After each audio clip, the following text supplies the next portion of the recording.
سورہ کہف. سورہ کہف مکی ہے. اس میں 110 آیات اور 12 رکوع ہے. اگر فضیلت کے اعتبار سے دیکھا جائے تو نور دینے والی صورت ہے یہ. جو شخص جمعے کے دن سورہ کہف پڑھتا ہے تو وہ 2 جمعوں کے درمیان اس سے نور اس کا بن جاتا ہے، یعنی نور روشن کر دیتی ہے یہ صورت. رسول اللہ صلی اللہ علیہ وسلم نے فرمایا جس نے سورہ کہف کی تلاوت ایسے کی جیسے وہ نازل ہوئی، یعنی صحیح طریقے سے پڑھا اس کو، تو یہ قیامت کے دن اس کے لیے مکہ سے لے کر اس کی جائے قیام تک نور کا سبب بنے گی. اور جس نے اس سورت کی آخری 10 آیات پڑھی پھر دجال نکل آیا تو اس کو کوئی نقصان نہیں دے گی. تو نبی صلی اللہ علیہ وسلم نے فرمایا جو آدمی سورہ کہف کی ابتدائی 10 آیتیں یاد کر لے گا وہ دجال کے فتنے سے محفوظ رہے گا. یعنی بعض لوگ مجھ سے پوچھتے ہیں کہ پہلی 10 آیت یا آخری، تو یہ دیکھیں دونوں ہی جو ہے نا اس میں بیان کی گئی ہیں. پہلی 10 آیات بھی بیان کی گئی ہیں اور آخری 10 آیات بھی، کوئی سی بھی یاد کر لیں. بسم اللہ الرحمن الرحیم. الحمد للہ الذی انزل علی عبدہ الکتاب ولم یجعل لہ عوجا. اللہ تعالیٰ کے نام سے جو وسیع رحمت والا نہایت رحم والا ہے. سب تعریف اللہ تعالیٰ کے لیے جس نے اپنے بندے پر کتاب نازل کی اور اس میں کوئی کجی نہیں رکھی، بالکل سیدھی ہے تاکہ وہ اس کی جانب سے ایک سخت عذاب سے خبردار کر دے اور مومنوں کو خوشخبری دے دے جو لوگ نیک عمل کرتے ہیں اور یقیناً ان کے لیے اچھا اجر ہے. وہ اس میں ہمیشہ ہمیشہ رہنے والے ہیں. اور ان لوگوں کو وہ ڈرائے جو کہتے ہیں کہ اللہ تعالیٰ نے کوئی بیٹا بنا لیا. انہیں اس بات کا کوئی علم نہیں اور نہ ہی ان کے باپ دادا کو. بہت بڑی بات ہے جو ان کے منہ سے نکلتی ہے، وہ صرف جھوٹ ہی بولتے ہیں. پر شاید آپ ان کے پیچھے غم ہی سے خود کو ہلاک کرنے والے ہیں. وہ اس کلام سے ایمان نہیں لاتے. یعنی یہ تھا نبی صلی اللہ علیہ وسلم کا غم. کیا غم تھا ان کا؟ کہ تمام لوگ مسلمان ہو جائیں. تو ہمارے غم کیا ہیں؟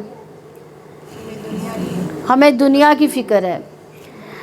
یقیناً ہم نے زمین پر جو کچھ ہے اس کی زینت بنایا تاکہ ہم انہیں آزمائے کہ ان میں سے کون بہتر عمل کرنے والا ہے. یعنی دنیا میں اللہ تعالیٰ نے طرح طرح کے اٹریکشن رکھی ہے، لیکن ان سب میں ہمارا کیا ہے؟ امتحان ہے کہ ان کے اندر رہتے ہوئے ہم اللہ کو کتنا یاد کرتے ہیں. ہمیں اللہ کی یاد دلاتی ہے یا ہمیں اللہ تعالیٰ سے یہ غافل کر دیتی ہیں یہ چیزیں. یقیناً ہم نے زمین پر جو کچھ ہے اس کو زینت بنایا تاکہ ہم انہیں آزمائے کہ ان میں سے کون بہتر عمل کرنے والا ہے. اور جو بھی زمین پر ہے بلا شبہ ہم اسے ضرور صاف میدان بنا دینے والے ہیں. یعنی یہ سب ختم ہو جائے گا. کیا آپ سمجھتے ہیں کہ غار و کتبے والے ہماری نشانیوں میں سے عجیب تھے؟ یعنی اصحاب کہف کا واقعہ شروع ہو رہا ہے یہاں سے. کیا آپ سمجھتے ہیں کہ غار و کتبے والے ہماری نشانیوں میں سے عجیب تھے؟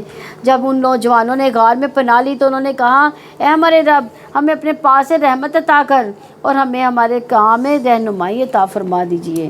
یعنی یہ کچھ نوجوان تھے جو ایمان لے آئے تھے، توحید پر جم گئے تھے، جبکہ ان کا وقت کا بادشاہ وہ سب لوگ شرک پر تھے اور شرک کی طرف وہ بلاتے بھی تھے.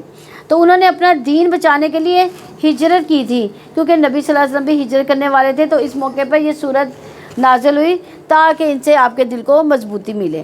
تو اس سے پتہ چلتا ہے کسی جگہ پر رہ کر انسان کا دین ایمان خطرے میں ہو تو وہاں کیا کرنا چاہیے؟ وہاں سے نقل مکانی کر لینی چاہیے. تو ہم دیکھتے ہیں ہر دور میں لوگوں نے دین کی خاطر اپنا گھر بار چھوڑا، رشتہ دار، مال، اولاد سب کچھ چھوڑ دیا.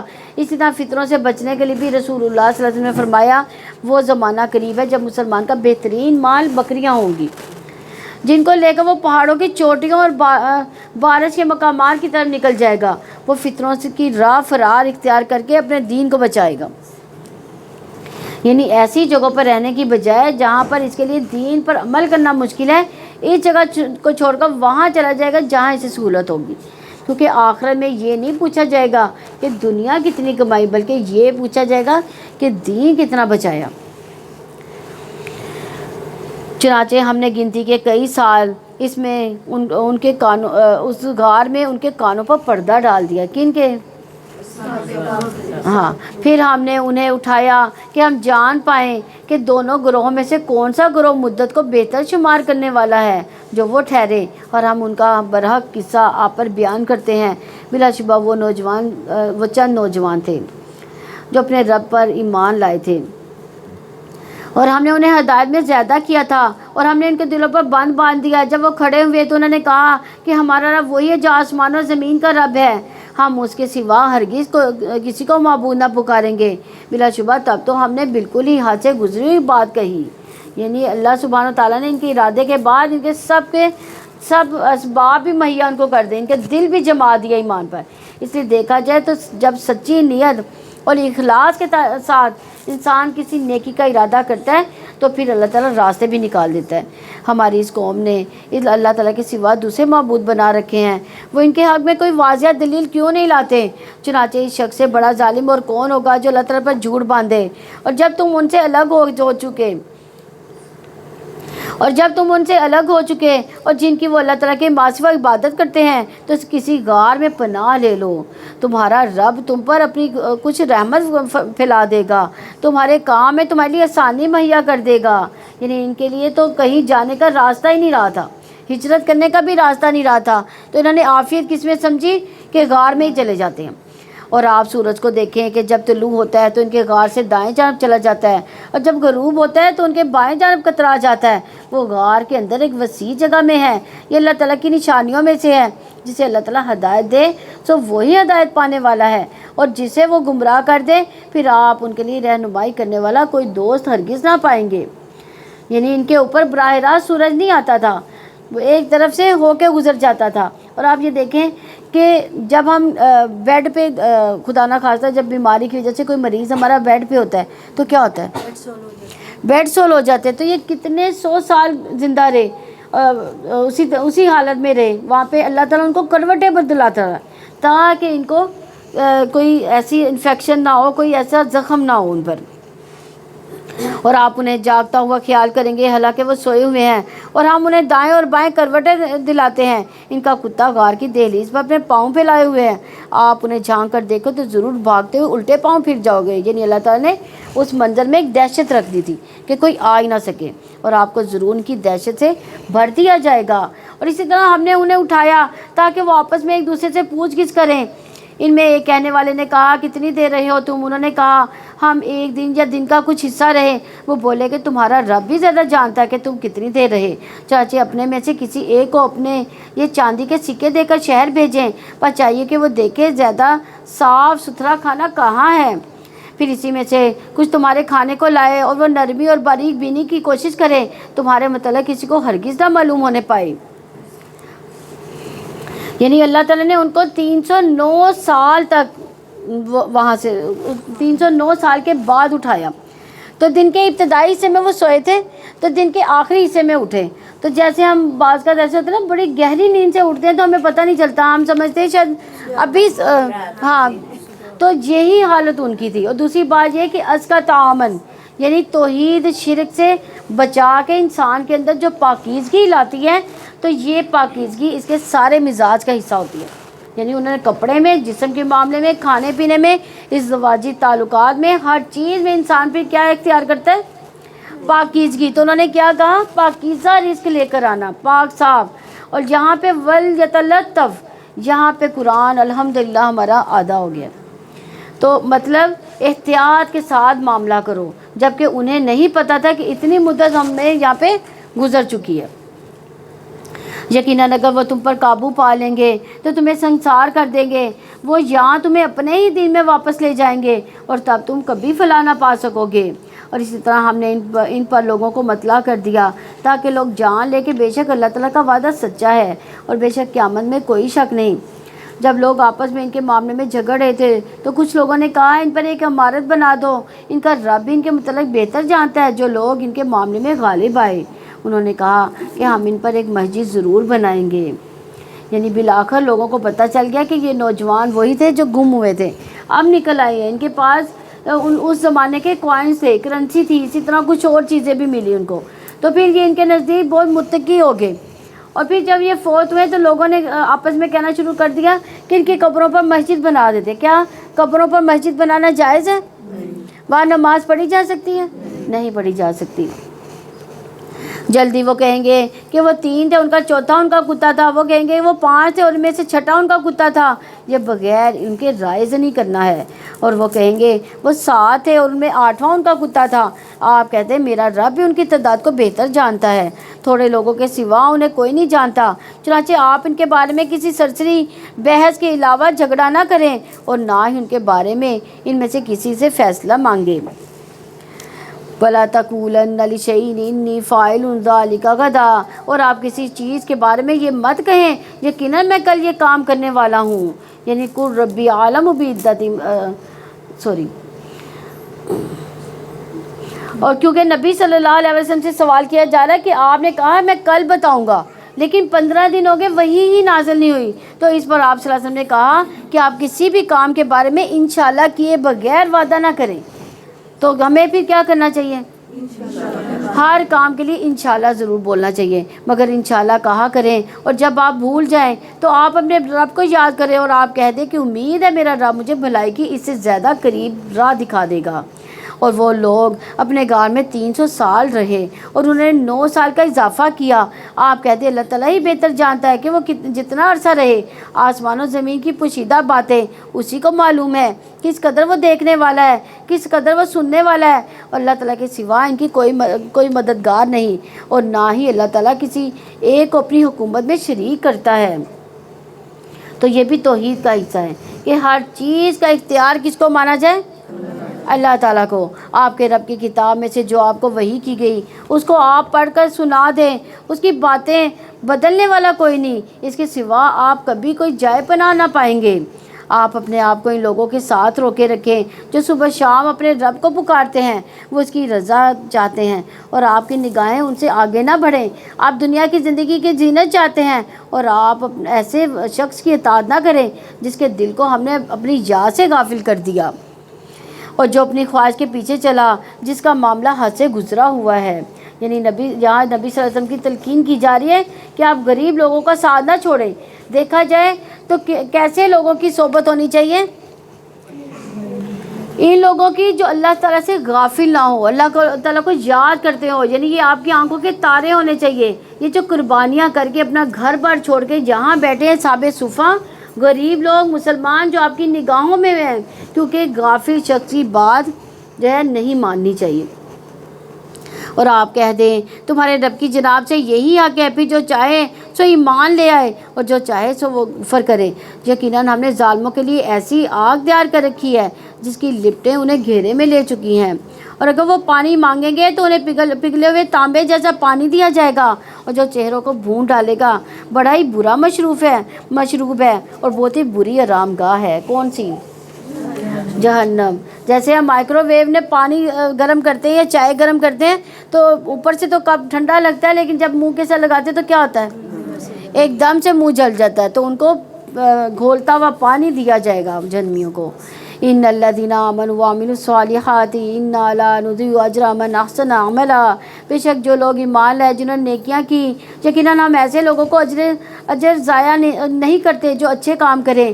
یہی لوگ ہیں جن کے لیے ابدی جنتیں ہیں جن کے نیچے سے نہریں بہتی ہیں، وہاں انہیں سونے کے کنگن پہنائے جائیں گے اور باریک و دبیز ریشم کے سبز کپڑے پہنیں گے، اس میں تختوں پر ٹیک لگائے ہوئے بیٹھیں گے، اچھا بدلہ ہے، اچھی آرام گاہ ہے۔ اور آپ انہیں 2 آدمیوں کی مثال بیان کر دیں، ان دونوں میں سے ایک کو ہم نے انگوروں کے 2 باغ دیے، ان دونوں کو ہم نے کھجور کے درختوں سے گھیر دیا اور ہم نے ان دونوں کے درمیان کھیتیاں بنائی۔ یعنی یہاں ایک اور قصہ شروع ہو رہا ہے۔ دونوں باغ اپنا پورا پھل لائے اور میں کوئی کمی نہ کی، اور ہم نے دونوں باغوں کے درمیان نہر جاری کر دی، اس کا پھل بہت ہوا۔ تو اس نے اپنے ساتھی سے کہا اور وہ اس سے باتیں کر رہا تھا، میں تجھ سے زیادہ مالدار ہوں اور تعداد میں زیادہ باعزت ہوں۔ اور وہ اپنے باغ میں داخل ہوا جبکہ اپنے نفس پر ظلم کرنے والا تھا، اس نے کہا میں نہیں سمجھتا کہ یہ کبھی بھی برباد ہوگا۔ کون کہہ رہا تھا؟ باغ کا مالک، اس کو بہت زیادہ اللہ تعالیٰ نے پھل دیا تھا، اس کو گمان ہو گیا کہ یہ میری محنت کا نتیجہ ہے، اور میں نہیں سمجھتا کہ قیامت بھی قائم ہونے والی ہے، اور یقیناً اگر میں اپنے رب کی طرف لوٹا بھی دیا گیا تو یقیناً میں ضرور اسے بہتر لوٹنے کی جگہ پاؤں گا۔ یعنی جن کو دنیا میں اچھا دیا جاتا ہے وہ سمجھتے ہیں کہ یہ کبھی بھی ہم سے ختم نہیں ہوگا، اگر آخرت بھی آئی تو وہ اس میں بھی ہمیں دگنا دیا جائے گا۔ اس کے ساتھی نے جب کہ وہ باتیں کر رہا تھا اس نے کہا کیا تم اس ذات کا انکار کرتے ہو جس نے تمہیں مٹی سے بنایا، پھر پانی کے ایک بوند سے، پھر تمہیں درست آدمی بنا دیا؟ لیکن وہی اللہ تعالیٰ میرا رب ہے اور میں اپنے رب کے ساتھ کسی ایک کو شریک نہیں کرتا۔ اور جب تم اپنے باغ میں داخل ہوئے تو تم نے ماشاءاللہ کیوں نہ کہا، اللہ تعالیٰ کے سوا کوئی قوت نہیں، اگر تو نے مجھے مال اور اولاد میں اپنے سے کم تر دیکھا۔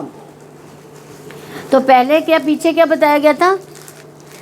انشاءاللہ کہنا ہے ہر بات پہ، اور جہاں پہ کیا کہا جا رہا ہے؟ نعمتیں دے کر ماشاءاللہ کہنا ہے۔ تو امید ہے کہ میرا رب مجھے تمہارے باغ سے بہتر عطا فرما دے اور اس پر آسمان سے کوئی آفت بھیج دے تو وہ چٹیل میدان ہو کر رہ جائے یا اس کا پانی گہرا ہو جائے، پھر تم اس کی تلاش کے قطن استطاعت نہ رکھو گے۔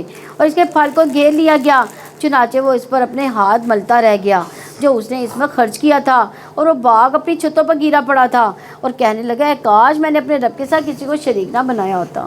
لیکن جب باغ تھا تو اسے تکبر سے کہا، اور اب باغ اللہ نے ختم کر دیا، اور اس کے پاس کوئی جتھا نہ تھا جو اللہ تعالیٰ کے سوا اس کی مدد کرتا، نہ ہی وہ خود بچنے والا تھا۔ وہاں ہر طرح کی مدد اللہ تعالیٰ کی ہے، جو برحق ہے وہی بہترین ہے، ثواب دینے والا، بہترین انجام والا۔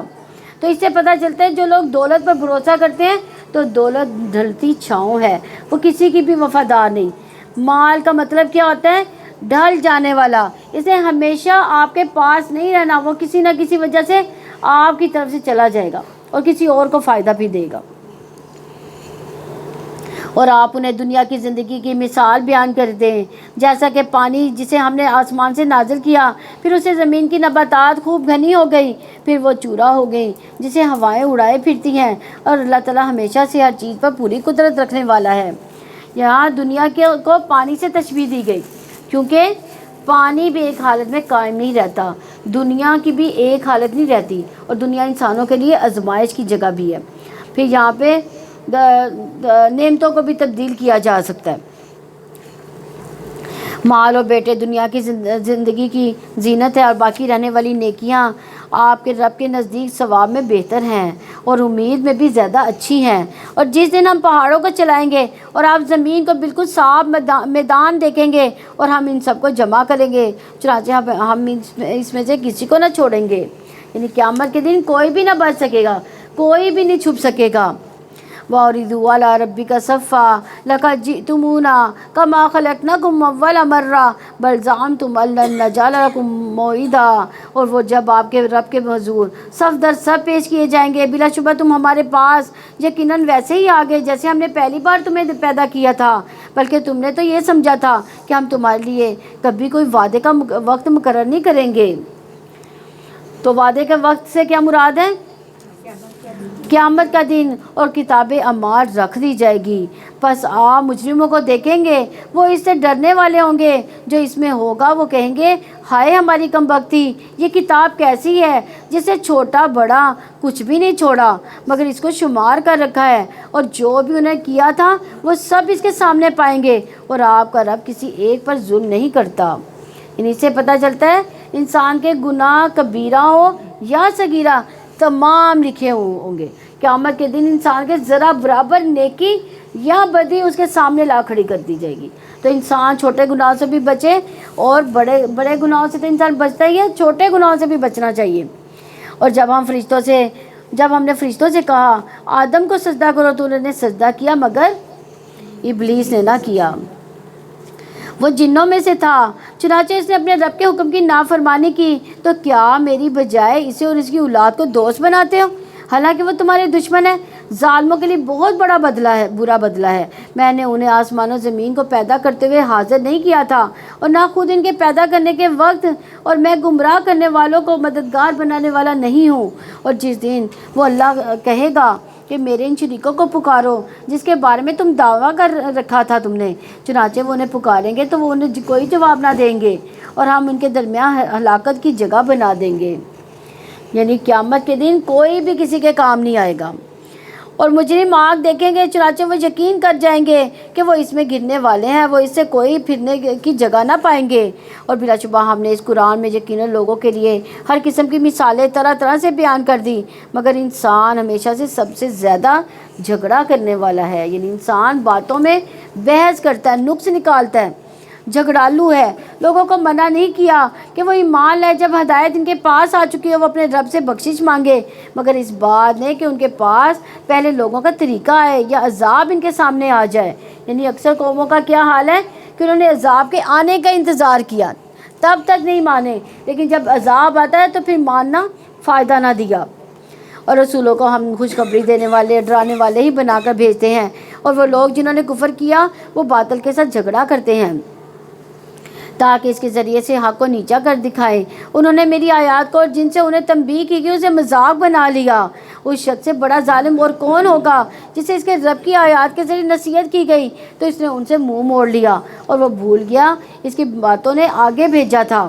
یقیناً ہم نے ان کے دلوں پر پردے ڈال دیے کہ وہ اس کو سمجھے، ان کے کانوں میں بوجھ رکھ دیا کہ اگر آپ انہیں ہدایت کی طرف بلائیں تب بھی وہ ہدایت کی طرف نہیں آئیں گے، اور آپ کا رب بے شک بخشنے والا نہایت رحم والا ہے۔ اگر وہ اس وجہ سے انہیں پکڑتا تو انہوں نے جو کمایا یقیناً ان پر جلدی عذاب بھیج دیتا، بلکہ ان کے وعدے کا ایک وقت ہے جس کے سوا وہ ہرگز کوئی پناہ گاہ نہیں پائیں گے۔ اور یہ بستیاں ہیں جن کو ہم نے ہلاک کر دیا جبکہ انہوں نے ظلم کیا، ان کی ہلاکت کا ہم نے ایک وقت مقرر کر دیا۔ یعنی بستیوں کو ہلاک کب کیا، کب تباہی کی، جب نافرمانی میں بہت بڑھ گئے، اور جب موسیٰ نے اپنے خادم سے کہا کہ میں باز نہیں آؤں گا یہاں تک کہ 2 دریاؤں کے سنگم میں پہنچ جاؤں، یا میں زمانہ دراز تک چلتا ہی رہوں۔ اب ایک اور قصہ آیا، کون سا قصہ؟ موسیٰ علیہ السلام کا قصہ، علم حاصل کرنے کا قصہ ہے یہ۔ اس قصے کے بارے میں آتا ہے کہ بنی اسرائیل کے ایک شخص نے موسیٰ علیہ السلام سے پوچھا کہ آپ سے بھی بڑا کوئی عالم ہے؟ تو انہوں نے کہا میں نہیں جانتا، یعنی اس سے مراد ہے کہ مجھ سے بڑا کوئی عالم ہی نہیں ہے۔ تو اس پر اللہ سبحانہ وتعالیٰ نے ان سے کہا کہ وہ ایک ایسے بندے سے ملے جو ان سے بھی زیادہ علم جانتا ہے۔ تو اصل میں پیچھے جتنی بھی چیزیں گزری ہیں، پہلے قصہ کون سا تھا؟ حکومت کا، دوسرا قصہ دولت کا تھا، تیسرا قصہ علم کا۔ یہ جو موسیٰ علیہ السلام کا جو قصہ ہے یہ علم کا ہے، اور اگلے قصے میں اختیارات آئیں گے۔ یعنی اس میں یہ ساری چیزیں جہاں نعمتیں وہاں بڑی آزمائشیں بھی ہیں، فتنہ بھی ہے، اور ان کو صحیح طور پہ استعمال کرنا۔ پھر دوسری بات کہ ان کا شوق بھی ہونا چاہیے انسان میں کہ جب تک میری مطلوبہ چیز نہیں آتی میں سفر ہی کرتا رہوں گا۔ کس کے لیے سفر کیا جا رہا ہے؟ علم حاصل کرنے کے لیے۔ کیا ہم سفر کرتے ہیں؟ ہمیں تو گھروں سے نکلنا بھی بڑا مشکل لگتا ہے، ہم تو گھر سے بھی نہیں نکل سکتے علم حاصل کرنے کے لیے۔ قرآن تو سیکھنا ہی نہیں ہے ہم لوگوں نے، اس بارے میں سمجھنا چاہیے۔ طالب علم کو اپنا علم بڑھانے کے لیے سفر کرنا چاہیے، حتیٰ کہ اگر وہ عالم بھی ہو جائے، کیونکہ موسیٰ علیہ السلام عالم تھے، ان سے پوچھا گیا تھا کہ کوئی اور عالم بھی ہے تو انہوں نے کہا نہیں، تو ان کو بھی کہا گیا کہ آپ اپنے آپ کو اپ ڈیٹ کریں اور پڑھیں، آگے بڑھیں۔ آپ کی ترقی یافتہ دنیا میں آپ دیکھیں سارے سمجھدار علم والے مسلسل اپنے علم میں اضافہ کر رہے ہیں۔ نبی صلی اللہ علیہ وسلم کو جو دعا سکھائی گئی تھی وہ کون سی دعا تھی؟ ربی زدنی علما وقل ربی زدنی علما۔ اور ہم دیکھتے ہیں ہماری تاریخ ایسی مثالوں سے بھری پڑی ہے جس میں لوگوں نے سال سال ان کے لیے سفر کیا، جیسے امام بخاری 16 سال تک سفر کرتے رہے اور بخاری کی حدیثیں جمع کرتے رہے، اور پھر انہوں نے ان کو لکھا بھی ایک جگہ پہ، 1000 استادوں سے زیادہ انہوں نے فائدے اٹھائے۔ پھر اسی طرح امام بخاری جابر بن عبداللہ رضی اللہ عنہ کے بارے میں کہتے ہیں کہ جابر بن عبداللہ نے عبداللہ بن انیس سے صرف ایک حدیث سیکھنے کے لیے 1 مہینے کا سفر کیا تھا۔ وہ سفر بھی آج کل کے سفر جیسا نہیں ہے، بہت مشقت والا سفر ہوتا تھا۔ آج کل تو ہم نے ہزاروں میل دور جانا ہو تو گھنٹوں میں سفر طے ہو جاتا ہے، تو وہ اس طرح کا سفر نہیں تھا۔ یہ سفر سارے سفروں سے زیادہ خوبصورت سفر ہوتا ہے جو علم کا سفر ہوتا ہے۔ تو ہمیں بھی سوچنا چاہیے ہم نے کبھی جہاد بھی کہہ سکتے ہیں، یہ جہاد بھی ہے، علم کا جہاد ہوتا ہے یہ، اور اس راستے میں جاتے ہوئے موت بھی آ جائے تو وہ بندہ شہادت کی موت مرتا ہے۔ چنانچہ جب وہ دونوں 2 دریاؤں کے سنگم میں پہنچے تو دونوں اپنی مچھلی بھول گئے، سو مچھلی نے سمندر میں سرنگ جیسا اپنا راستہ بنا لیا۔ پھر جب دونوں آگے گزر گئے تو موسیٰ نے اپنے غلام سے کہا کہ ہمارے پاس ہمارے دن کا کھانا لاؤ، بلا شبہ ہم نے آج کے اس سفر سے بڑی تھکاوٹ پائی۔ اس نے کہا کہ آپ نے دیکھا کہ جب ہم اس چٹان کے پاس ٹھہرے تھے تو بے شک میں مچھلی بھول گیا اور مجھے شیطان نے بلوایا کہ میں اس کا ذکر کروں، اور مچھلی نے درمیان میں اپنا عجیب طرح سے راستہ بنا لیا۔ یہ اللہ کے حکم سے ہی ہوا کہ مچھلی ایک مردہ مچھلی ہے، ایک باکس میں ہے، تو کیا وہ کیسے زندہ ہو سکتی ہے؟ تو یہ اللہ تعالیٰ کے حکم سے ہی وہ زندہ ہو کے مچھلی سمندر میں چلی گئی. تو اصل میں بتانا یہ تھا، یہ وہ نشانی تھی جہاں پہ خضر علیہ السلام نے موسیٰ علیہ السلام سے ملنا تھا. تو موسیٰ نے کہا کہ یہی ہے جس کی ہم تلاش کر رہے تھے. چنانچہ وہ دونوں اپنے قدموں کے نشانات میں پیچھے کرتے ہوئے واپس لوٹے. تو ان دونوں نے ہمارے بندوں میں سے ایک بندہ پایا جسے ہم نے اپنے پاس سے ایک رحمت عطا کی تھی اور جسے ہم نے اپنے پاس سے ایک علم سکھایا تھا. یعنی اور یہ بندہ کون تھا؟ خضر علیہ السلام. ان کی اصل حقیقت ہمیں نہیں معلوم کہ یہ انسان تھے یا جن تھے، لیکن ایک عالم ضرور تھے. موسیٰ نے اس سے کہا کیا میں آپ کے پیچھے آ سکتا ہوں اور آپ مجھے اس بھلائی میں سے سکھائیں جو آپ کو سکھائی گئی؟ اس نے کہا تم میرے ساتھ صبر کرنے کی قطعاً استطاعت نہیں رکھتے.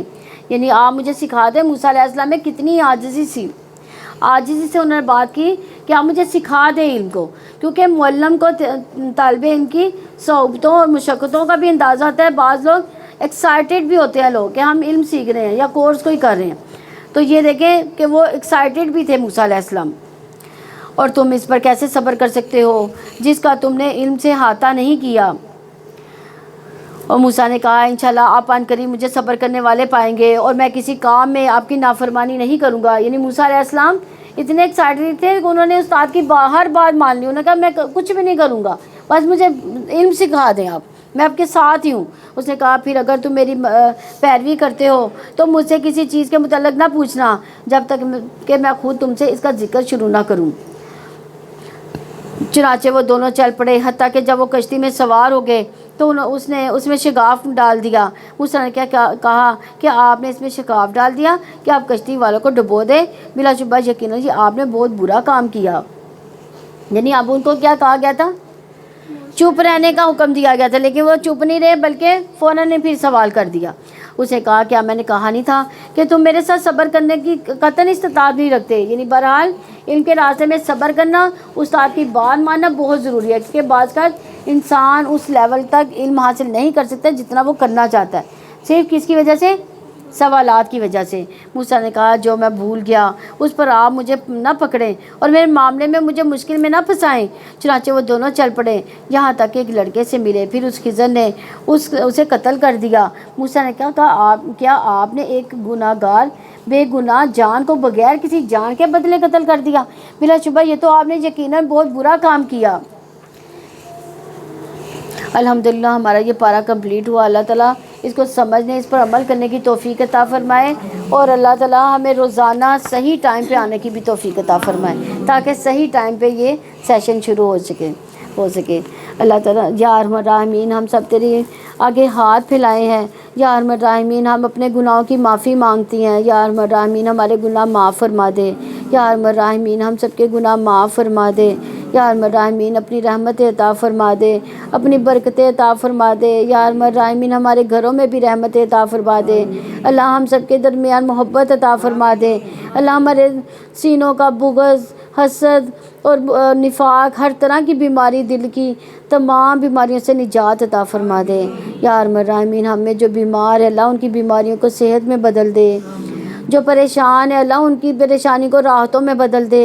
اللہ ہم سب کے درمیان محبت پیدا کر دے. اللہ ہمیں اس قرآن کی محبت عطا فرما دے. اللہ ایمان کی محبت عطا فرما دے. اللہ اپنی محبت عطا فرما دے. اللہ اپنی رضا والے کاموں کی توفیق عطا فرما دے. یا ارحم الراحمین ہم تجھ سے راضی، اللہ تو ہم سے راضی ہو جا. یا ارحم الراحمین ہم تجھ سے راضی، تو ہم سے راضی ہو جا. اللہ ہم سب تجھ سے جنت کا سوال کرتی ہیں، اللہ دوزخ سے پناہ مانگتی ہیں. یا ارحم الراحمین ہم تجھ سے جنت کا سوال کرتی ہیں. یا ارحم الراحمین دوزخ سے پناہ مانگتی ہیں. یا ارحم الراحمین ہمیں جنت الفردوس عطا فرمانا. اللہ جہنم تک نہ لے جانا. اللہ جہنم کے عذاب سے محفوظ فرمانا. اللہ اس دنیا کی بھی بھلائیاں عطا فرمانا، آخرت کی بھلائیاں بھی عطا فرمانا. یا ارحم الراحمین خاتمہ بالایمان فرمانا. یا ارحم الراحمین زندگی میں رہیں تو ایمان کی حالت میں رہیں، سلامتی کی راہ میں رہیں. اللہ مرے تو اس دنیا سے کلمہ پڑھتے ہوئے جائیں. یا ارحم الراحمین آخری وقت میں گھبراہٹوں سے راحت عطا فرمانا. اللہ شیطان کے شر سے محفوظ فرمانا. اللہ دنیا میں بھی شیطان سے محفوظ فرمانا، آخری وقت میں بھی شیطان کو دور رکھنا. یا ارحم الراحمین شیطان ہمیں بہکا نہ دے، ہمارے قرآن سے ہمیں ہٹانا دے، ہمارے ایمان سے ہمیں ہٹانا دے۔ یا ارحم الراحمین ہمیں اپنی حفاظت میں رکھنا۔ یا ارحم الراحمین آخر میں جب بہت گھبراہٹیں ہوں گی، اللہ کوئی سایہ نہ ہوگا، اللہ ان گھبراہٹوں میں بھی ہمیں راحتیں عطا فرمانا اور اپنے عرش کا سایہ نصیب فرمانا۔ یا ارحم الراحمین صراط مستقیم پر چلنے کی توفیق عطا فرمانا۔ اللہ پل صراط پہ چلنا بھی آسان فرمانا۔ اللہ جنت میں جانا آسان فرمانا، اپنی راحتیں عطا فرمانا۔ اللہ اس وقت گرمی کی شدت اور پیاس ہوگی، اللہ اس پیاس میں حوض کوثر عطا فرمانا۔ اپنے نبی پاک صلی اللہ علیہ وآلہ وسلم کا حوض کوثر سے پانی پلانے کی توفیق عطا فرمانا۔ یا ارحم الراحمین ایسے کام کرنے کی توفیق عطا فرما دے اللہ جس سے تو راضی ہو جائے۔ اللہ ایسے کام کی توفیق عطا فرمانا اللہ جس سے تو راضی ہو جائے۔ اللہ ہمیں اپنے ماں باپ کا بھی فرما بردار بنا دے۔ یا ارحم الراحمین ہمارے بچوں کو بھی ہمارا فرما بردار بنا دے۔ یا ارحم الراحمین ہمارے بچوں کی پریشانیاں دور فرما دے۔ اللہ ہماری بیٹیوں کے اچھے بر عطا فرما دے، بیٹوں کو اچھی ملازمت عطا فرما دے۔ اللہ ان کی دنیا اور آخرت اچھی فرما دے۔ اللہ دنیا میں بھی وہ ایمان کی زندگی بسر کریں، آخرت میں بھی ایمان کے ساتھ ہی دنیا سے جائیں۔ اللہ آخرت میں بھی ان کی اچھی کرنا۔ یا ارحم الراحمین ہمارے والدین اور ہمارے پیارے جو دنیا سے جا چکے، اللہ ان سب کو جنت الفردوس میں جگہ عطا فرمانا۔ یا ارحم الراحمین اس کار خیر میں جس چیز کا جو حصہ ہے اللہ سب کو اس کا ثواب عطا فرمانا، ان کو مزید توفیق عطا فرمانا نیکیوں کی۔ یا ارحم الراحمین ہم سب سے بھی قبول فرما لینا یہاں بیٹھنا، اس کا پڑھنا پڑھانا سننا سنانا، اللہ ہم سب سے یہ قبول فرما لینا۔ یا ارحم الراحمین ویسا نہیں ہم سنا سکے، ویسا نہیں ہم سن سکے جیسا سننے کا حق تھا۔ یا ارحم الراحمین ہم پر اپنی رحمت فرمانا اور ہمیں معاف فرما دینا۔ یا ارحم الراحمین معاف فرما دینا۔ ربنا تقبل منا انک انت السمیع العلیم وتب علینا انک انت التواب الرحیم وصلی اللہ علی النبی۔ سبحانک اللہم و بحمدک نشہد ان لا الہ الا انت نستغفرک و نتوب الیک۔ السلام علیکم ورحمۃ اللہ وبرکاتہ۔